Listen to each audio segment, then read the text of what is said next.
Okay, so hey guys, and welcome back to another predictions video, and in today's video I'm going to be predicting the Bailey versus Navarro fight. And so if you are new around here and you haven't yet subscribed, please do so, like the video if you do indeed like the video, and let's get straight into this. So this is, MVP branching out to a new market and going to now that of a Canadian scene, which is very interesting to me, and I'm a big fan of. I mean, anywhere where there's more boxing, I'm here for. And Canada have had some great events in recent times and have had some great fighters, represent them and fight out of there. I mean, we've had, Artur Beterbiev, we've had Osas Iglesias, and Bealey, of course, Sarah Bailey, who I'm going to be doing my prediction for. Some excellent fighters be able to fight there. I mean, we've just this last weekend had Eduardo Rocky Hernandez fight on a Matchroom show out there. So, it's been excellent to see that Canada's been getting so much recognition with Canadian boxers, or even, not just Canadian boxers, just events happening out there. And it is great to see. And now MVP, Most Valuable Promotions, are branching out to that market and seeing it as a place where, clearly there's going to be money there to be made, and it's a surprising show, but I believe it will be a good show, and it's definitely going to display Canadian boxing in a good light and give opportunities to fighters, especially the likes of a Sarah Bailey, because she is a world champion. She hasn't had many fights. She's not got an extensive amateur background. She fought at the Commonwealth Games, but nothing too crazy, no Olympic kind of pedigree background. But she's definitely been there waiting to be snapped up for a big contract and things like that. Obviously, I don't think she has, had that happen just yet. But if she is able to win this fight, then you probably would think that there is somewhat of a big money type of deal there already waiting for her. And something in which I am very interested in, when you have these events which are, smaller events for the kind of most valuable promotion scene, they've got no Jake Paul, they've got no Amanda Serrano on it, they're two kind of big names. There is the money, still the same? Are they still able to sell the events quite as well? Are the fighters getting paid well? Jake Paul has always campaigned strongly for equal fighter pay and everything like that, and so, I haven't really heard any sort of complaints as from the fighters on their pay on even these smaller shows. But it is, going to be interesting to see if Bailey does win this fight and does win well, if she ends up being signed by MVP, and then, it's another world champion to have on the roster. But at the same time, is she going to get a big money deal as a result? We're not really entirely sure, and we probably won't get told. But, you know, Bailey is still so early on in her career.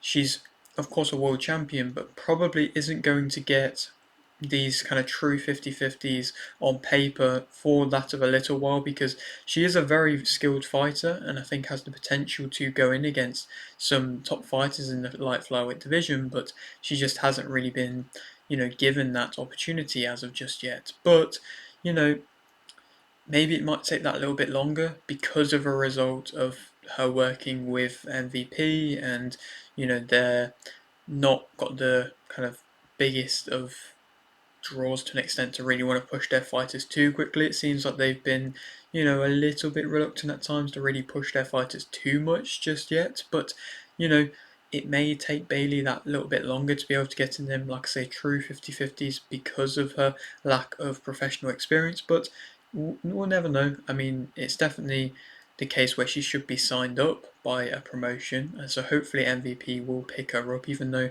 she's on the co-main, I believe, for this card. She's not headlining the show or anything like that, but still, like I say, I feel like she's been moved quickly so far, and this is the next progression. Of course, if she is able to win this fight, then she definitely should be put in a position where she is given a lucrative deal to an extent. And, the fact that all of the fighters that are on these cards are kind of backed by Jake Paul and pushed by Jake Paul, it is nice to see to an extent a promoter who is so behind all their fighters, and you know, even though he's kind of being forced to do so, he's probably getting paid just to do a video on, talking about the show and things like that. It's still nice to see, and hopefully he'll be there to support, because it could be, I suppose, very easy for these type of events for Jake Paul to just, kind of clock out and not be involved with it too much, and not really,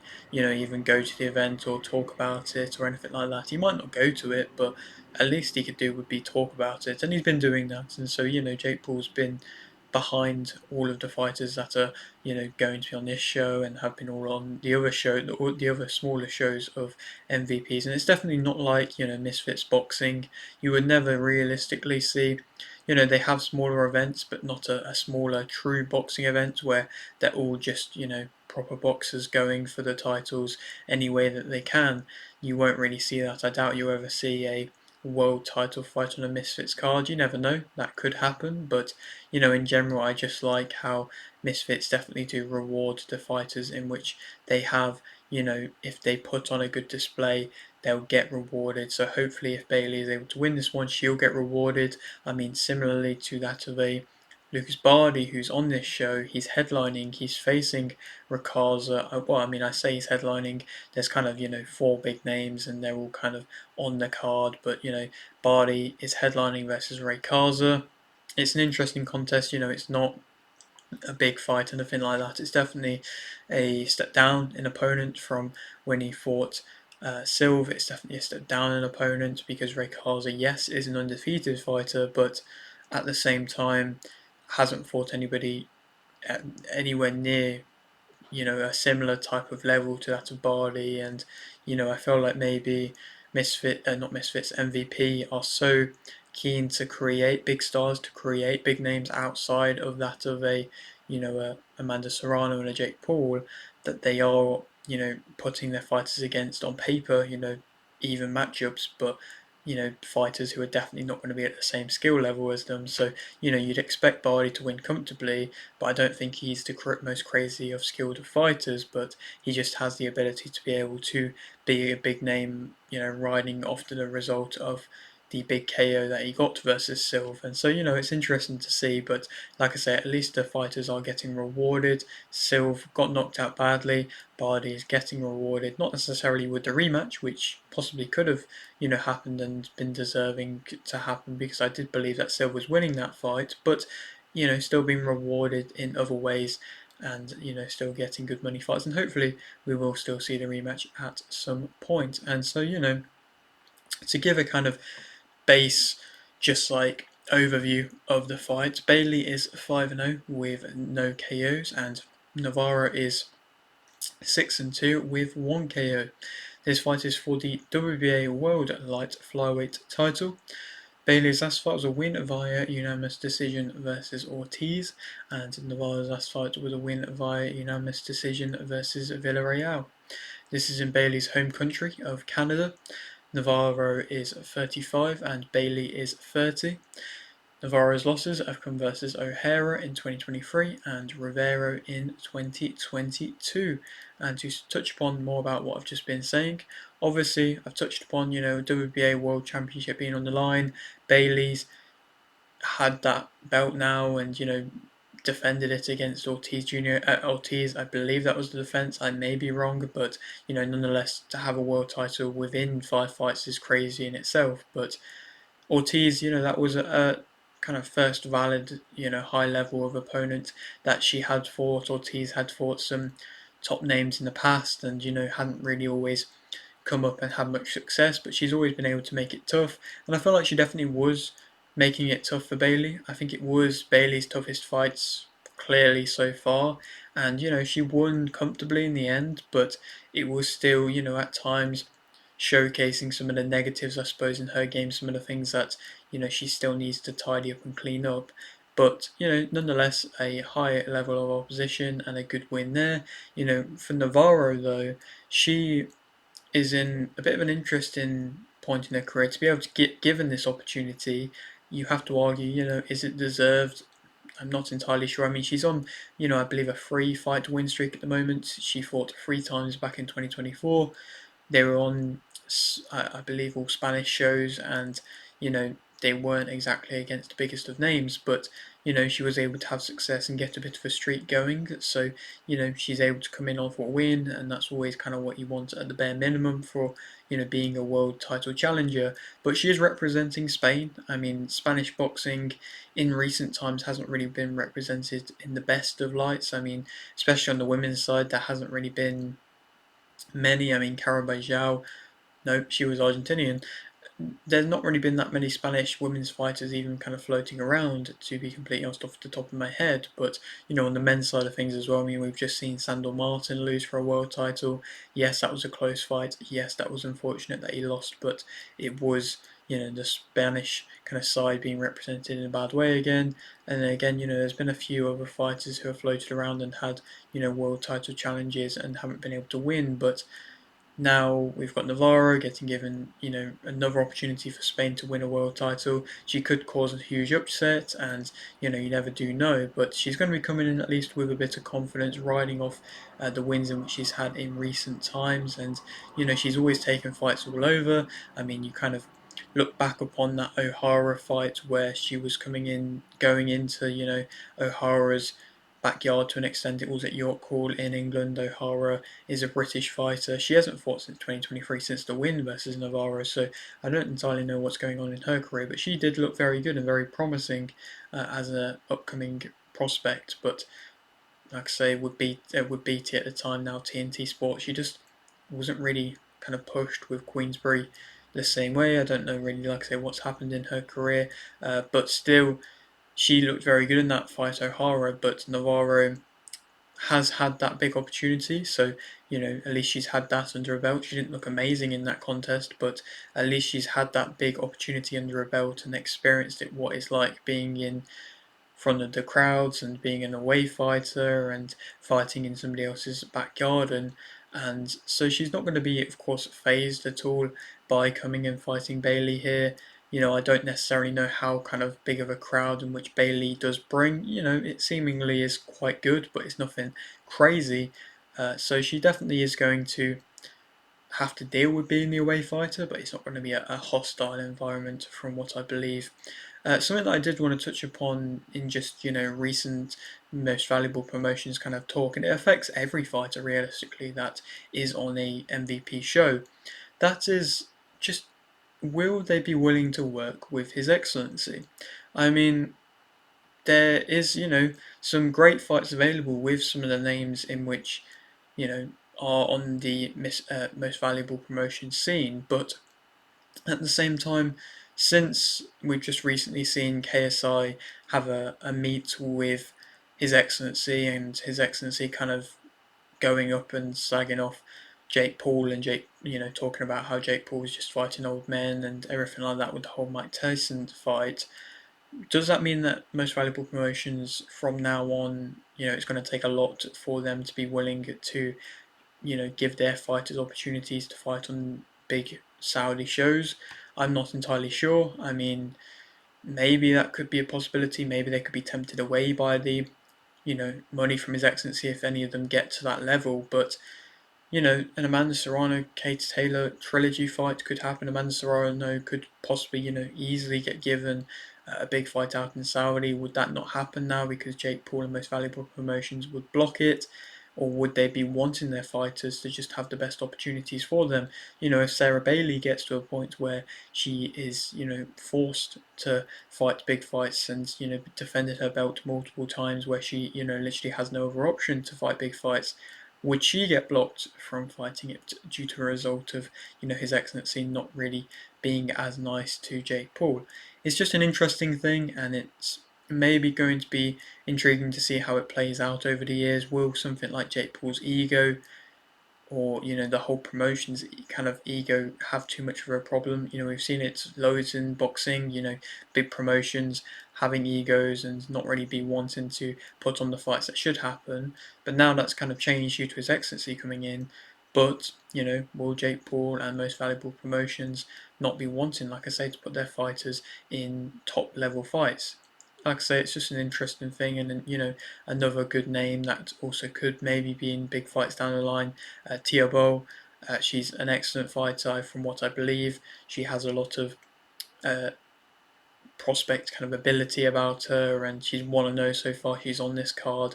I'm excited to see her box and to see what she can offer in this her second professional fight. And so, yeah, like I say, it's an intriguing conversation to have, and like I've touched upon, it's a good, quite underrated to an extent card where, like I say, they're kind of showcasing that they do have good names and names who have good social media followings. It is interesting to see that, like I say, they're not like Misfits Boxing, but they do like a lot of their big kind of names to be able to have and gather quite a big social media following. And, Barty's has grown quite a lot as a result of the silver win. There's some other ones, that have had big been given big opportunities on most valuable promotion shows as a result of having big fan bases and followings on social media. It seems like that's quite an important thing. Having a big fan base and being able to sell tickets is very important on other promotions, but actually having a big social media following isn't always that important of a thing. Like I say, it's just an interesting thing, a concept to kind of say that it probably is very important for most valuable promotions. Obviously, I've touched upon the ages of both of them. Navarro is, that 5 years older. That doesn't really mean, in my opinion, too much in boxing nowadays because a lot of fighters are having a lot of success in their mid to late 30s. But Bailey, 30 years of age, arguably in her prime. Would this be, the height of her career? Maybe that's why she's been wanting to be moved quite quickly. We'll have to wait and see, moving throughout the years how she ends up, the amount of success she does end up having. Of course, she has to get through Navarro as a tough test first, but to speak about Bailey kind of as an individual fighter, she's got good fast hands, and I think both of them have quite good, respectable fast hands.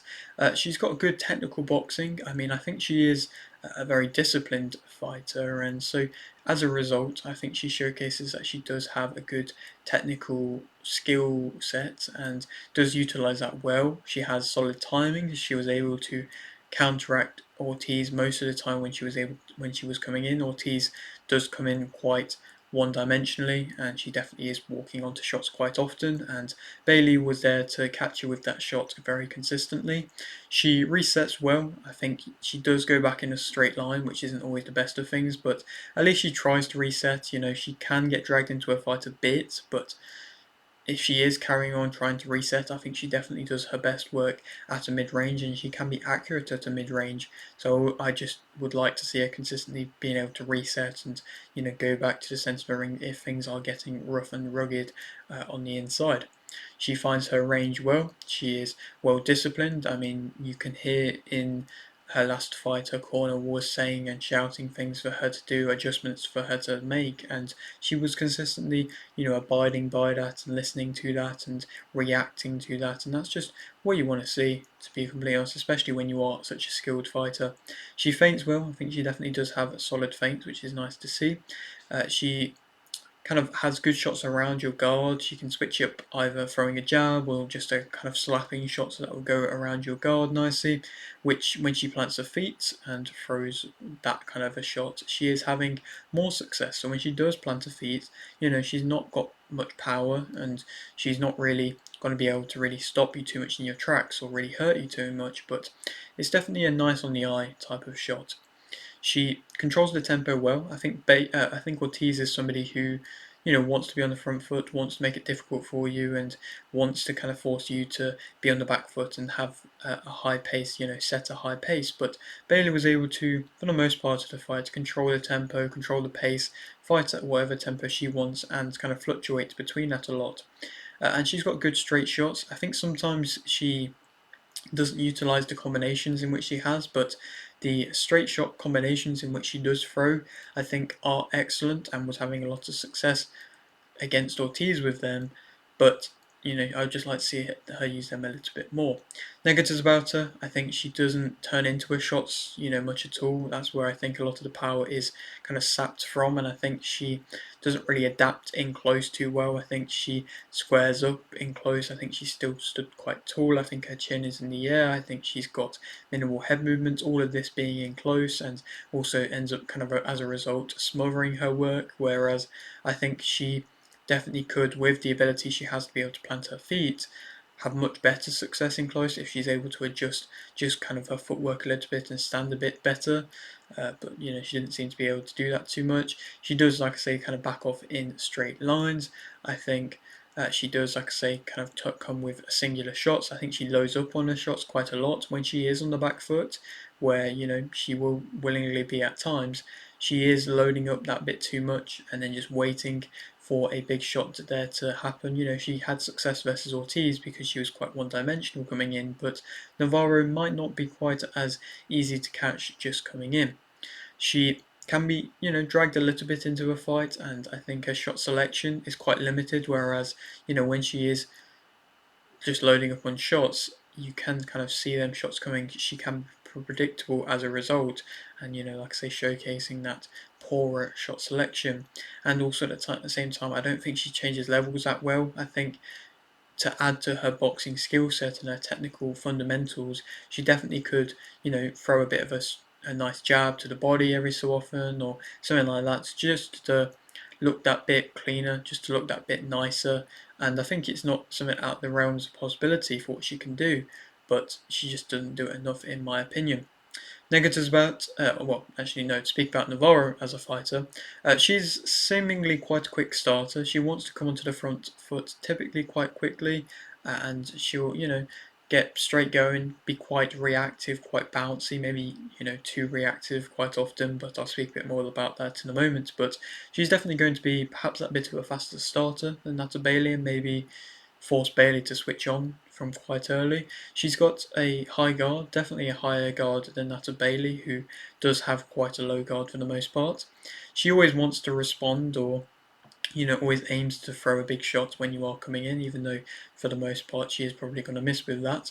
She will throw at a mid range and, like I say, try and catch you coming in from a mid range. She keeps for the most part coming forwards, and even if she does get caught with something quite strong, she will continuously come forwards, or even if things aren't really going her way, I don't think she really kind of loses hope. I still believe that she will keep coming forward. She definitely has you wary throughout the whole fight, in my opinion. I feel like she's always going to be coming in with big overhands and always trying to aim to land as big as possible. For the most part, it isn't going to land, and you can see it coming from a mile away, but it's still something that you always have to be aware of, and that's something in which Bailey maybe doesn't offer in that aspect. She is able to not really allow you to use combinations, so maybe the singular shots of Bailey may have more success because I feel like Navarro is able to kind of slow down the momentum you may have whilst you're throwing combinations. She hasn't got awful head movements. Perhaps at times it can be better than that of Bailey's, and I think O'Hara's was very good when she utilised it, and that's where she had a lot of success versus Navarro. But Bailey's head movement isn't crazily good. I feel like Navarro's could be that slight bit better when she actually wants to try and use it. I mean, for the most part, she doesn't really use it too much, and then her head can be on the line quite a lot. But when she does get it going, it's not bad. She's physical, probably that bit more physical than that of Bailey, and she's consistent. I mean, kind of what you see throughout the first few rounds is kind of what you're going to get. Maybe she'll slow down with her jab a little bit, but for the most part, she'll be coming in, wigging in big shots throughout the most part of the fight. Negatives about her, I think, like I've touched upon, she's definitely too reactive. I feel like the feints of Bailey will definitely get her to, jump back and just end up throwing wasteful shots that she can kind of just throw to get you off of you. She even closes her eyes at times when she's throwing and just wafts out shots which have no kind of coordination behind them and definitely aren't going to cause much damage or really do anything nice on towards the judges. And so Bailey can definitely see them coming and definitely can bait them to be used by Navarro. I think she definitely does have struggle getting in range because she is so reactive and she's throwing a wasteful jab quite often. She definitely does struggle to get in range. I feel like she's just throwing out a jab for no reason, not even landing, not doing any damage, the most weakest of jabs for just no real reason. She accepts the back foot at times. Like I say, she'll keep coming forwards, but for the most part that will be on the back foot. She doesn't have very good accuracy at all. I feel like Bailey's is much more superior. her timing is very poor. That's why she can be, throwing these big shots, but just consistently missing with them because her timing is poor. She doesn't deal with movers too well. Like I said, I don't feel like Bailey's movement is crazily good, but if she can continue to reset, then she could definitely make Navarro look silly. She doesn't always commit to her combinations. She'll commit to a big overhand, but she doesn't always commit to her combinations because she is so wary and so reactive to what's going to be coming back at her, and she of course does overreach consistently throughout the fight. Bailey is the favourite for this fight, and I think that Bailey will be able to win via unanimous decision. I think she's going to be able to win comfortably, like I've touched upon. I feel like her feints will be able to really bait out Navarro throughout the whole of the fight, so even if she just uses it in the first few rounds, she can definitely, try and just consistently set traps. And even if she is just throwing singular shots, I believe that she'll be able to have success with that and catch Navarro consistently. And it may not be the most entertaining of performances, but I feel like Bailey's skill set is far superior than that of Navarro's, and Navarro is just going to be, messy, not nice to really watch, and is not going to get the judges in her favour really at all with the work in which she will be doing. And then, there's various fights in which she could have next. I haven't really kind of touched upon one individual name because, like I've said, she is still very early in her professional career. Now, possibly if she does get a signing with Most Valuable Promotions, we have to wait and see if that's going to happen. Hopefully it does for her sake. I've interviewed her. She's seemingly a great person as well, so I would love to see her get this opportunity, get the big kind of payday contract. But if she does get that, then who knows the kind of route in which not Misfits, Most Valuable Promotions want to go down with her. So, I feel like there's definitely fights there to be made in the future. Will they happen just yet? I'm not entirely sure. But for the moment, against Navarro, like I've said, I feel like she will win via unanimous decision. But yeah, that is it for today's video. Hope you have enjoyed and like the video if you did indeed like the video. Subscribe if you are new, and thanks for watching.